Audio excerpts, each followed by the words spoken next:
Hello students, आज हम the ailing planet part two start कर रहे हैं। पार्ट वन में मैं आपको पहले एक्सप्लेन कर चुका हूँ। ये पार्ट टू में नेक्स्ट चैप्टर है। चूँकि ये चैप्टर बहुत बड़ा है इसलिए इसको 3 पार्ट्स में बनाया गया है। फर्स्ट पार्ट आपको एक्सप्लेन किया जा चुका है, ये सेकंड पार्ट आपको आज मैं एक्सप्लेन कर रहा हूँ। तो देखिए, हम इसमें देखते हैं कि हम कहाँ से स्टार्ट होते हैं। तो मिस्टर लीस्टर ब्राउन इन इस थॉटफुल बुक, उनकी मिस्टर लीस्टर की एक बुक है द ग्लोबल इकोनॉमिक प्रॉस्पेक्ट। उसमें उन्होंने ये बताया है कि प्रिंसिपल बायोलॉजिकल सिस्टम जो होते हैं वो 4 होते हैं। किसके? पृथ्वी के, अर्थ के प्रिंसिपल बायोलॉजिकल जो सिस्टम है वो 4 हैं। फिशरीज, फॉरेस्ट, ग्रासलैंड और क्रॉपलैंड्स। ये 4 सिस्टम में पूरी पृथ्वी, अर्थ जो है वो बटी हुई है। और ये जो है they form the foundation of the global economic system, और ये जो है ग्लोबल इकोनॉमिक सिस्टम का फाउंडेशन तैयार करते हैं। In addition to supplying our food, these 4 systems provide virtually all the raw material for industrial except mineral and petroleum derived synthetic। और petroleum और मिनरल्स के अलावा भी, इंडस्ट्री के अलावा भी, ये जो है सभी प्रकार के जो 4 सिस्टम्स हैं, सभी प्रकार के रॉ मटेरियल्स जो है मनुष्य को प्रोवाइड करते हैं। इसके बाद नेक्स्ट अगर हम पैराग्राफ पर जाते हैं तो उसमें हम देखते हैं कि large number of areas of the world human claims on this system are reaching an unsustainable level. और बहुत बड़े संख्या में, दुनिया की बहुत बड़ी संख्या में जो ह्यूमन है, मनुष्य जो है वो इन सिस्टम का यूज़ कर रहे हैं। और ये जो सिस्टम्स हैं हानिकारक लेवल पर एक पहुंच रहे हैं।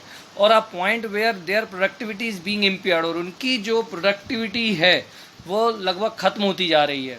व्हेन दिस हैपन, और जब ये ऐसा होता है तो फिशरीज़ भी ख़त्म हो जाती हैं, फॉरेस्ट डिसअपियर हो जाते हैं, ग्रासलैंड जो है ना वो बंजर भूमि में कन्वर्ट हो जाते हैं, क्रॉपलैंड भी नष्ट हो जाती हैं। In a protein conscious and protein hungry world, तो प्रोटीन कॉन्शियस और प्रोटीन हंग्री वर्ल्ड बन जाता है।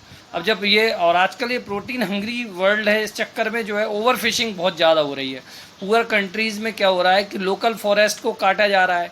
क्यों काटा जा रहा है? क्योंकि उन्हें कुकिंग के लिए फायरवुड चाहिए। कुछ ऐसे प्लेसेस हैं कि फायरवुड इतनी एक्सपेंसिव हो गई हैं कि ये कहा जाने लगा है कि what goes under the pot now cost more than what goes inside it. मतलब पॉट के अंदर जो सामान है ना उससे ज़्यादा महंगा तो उसके नीचे जलने वाला ईंधन है। तो ये कहा जाता है। अब ट्रॉपिकल फॉरेस्ट में जो डॉक्टर मैयर्स के वर्ड्स में कहा गया है the power house of evolution, tropical forest को इवेल्यूशन का पावर हाउस कहा जाने लगा। Several species of life face extinction as a result of its destruction. तो कई प्रकार की जो स्पीसीज हैं, जीवन की जो स्पीसीज हैं, इनके डिस्ट्रक्शन के कारण उनका जो अस्तित्व है वो खतरे में आने लगा है। तो इस तरह की जो समस्याएं हैं वो काफ़ी फेस हम लोगों को करनी पड़ रही हैं।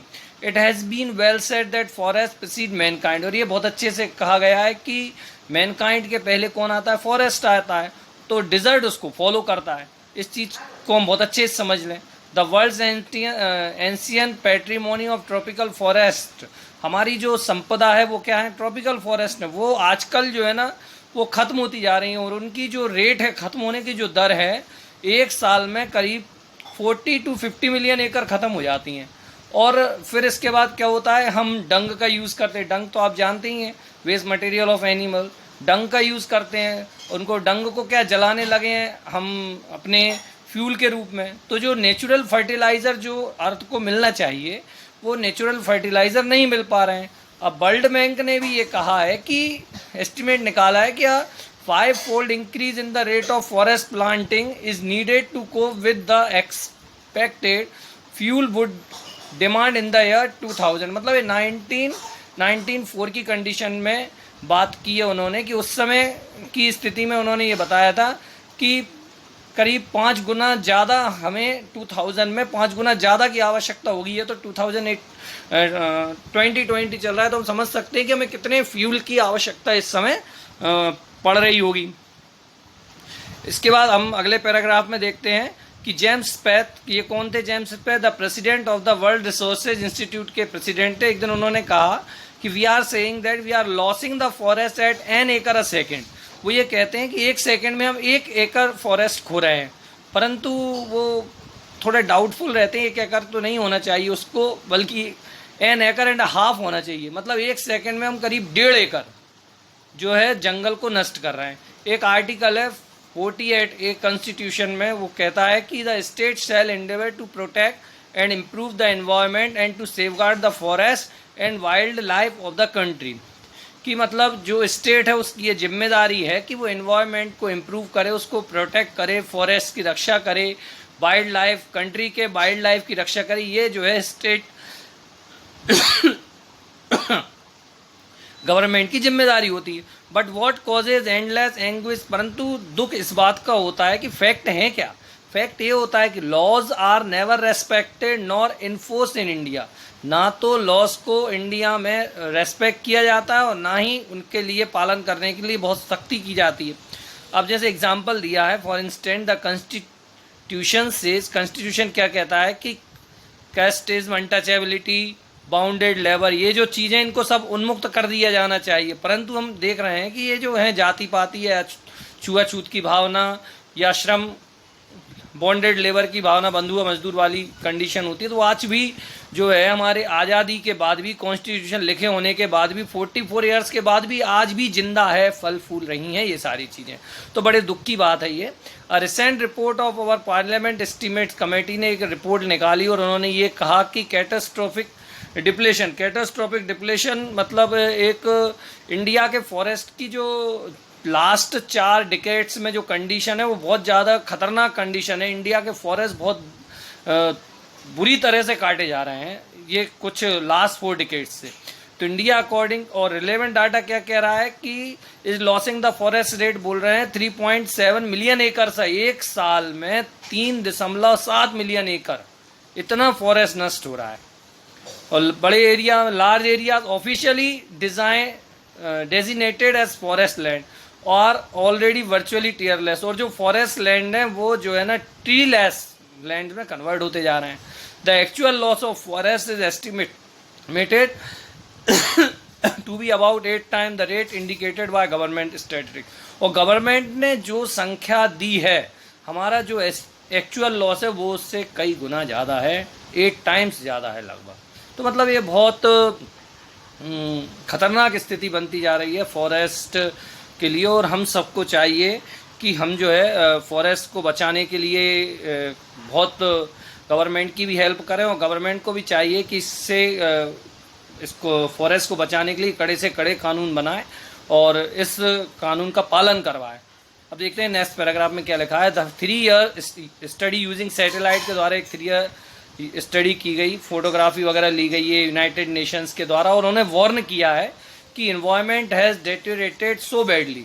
लीजिए ये कि ये यूनाइटेड नेशन ये बोल रहा है कि हमारा जो इन्वायरमेंट है वो बहुत ज़्यादा ख़राब होता जा रहा है, वो बहुत क्रिटिकल कंडीशन में आ गया है। और 88 कंट्रीज़ जो है ना वो इसमें इन्वेस्टिगेशंस में लगी हुई हैं, 88 countries. There can be no doubt, अब कोई डाउट नहीं है कि the growth of world population is one of the strongest factor distorting the future of human society.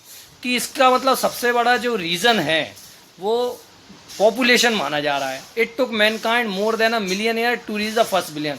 ये है कि मतलब पहले बिलियन तक पहुंचने में 1 मिलियन और ईयर्स लग गए हमें, दुनिया की आबादी को फर्स्ट बिलियन में पहुंचने के लिए 1 मिलियन ईयर लगे।